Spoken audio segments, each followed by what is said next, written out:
અને સમાચારમાં હવે વાત કરીએ સરકારની ચિંતા વધારતા કોરોનાની। રથયાત્રા પહેલા રાજ્યમાં કોરોનાનું સંક્રમણ વધતા સરકારની ચિંતા પણ વધી છે। આ જ ચિંતાને પગલે રાજ્યના આરોગ્ય પ્રધાન ઋષિકેશ પટેલે રાજ્યની ધર્મપ્રેમી જનતાને કરી છે મોટી અપીલ। ઋષિકેશ પટેલે બીમાર લોકોને રથયાત્રામાં ન જવાની સલાહ આપી છે।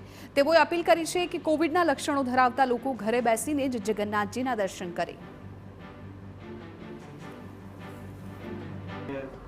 રથયાત્રાની અંદર આવા લક્ષણોવાળા કે જેમને કોવિડના લક્ષણો દેખાતા હોય, શરદી, ખાંસી કે જુકામ જેવો કોઈ વિષય થયો હોય તો એ લોકોએ નહીં જવું જોઈએ। અને સાથે કોમોર્બિડ દર્દી, ઉંમરલાયક લોકો અને સાથે જે લોકોને નાની મોટી મુશ્કેલીઓ આવી દેખાતી હોય એ લોકોએ બને ત્યાં સુધી પોતાના ઘરે બેસી અને ભગવાન જગન્નાથના દર્શન કરવા જોઈએ, જેથી કરી જેમને લક્ષણો છે એ બીજાને ન આપે અને જે કોવિડ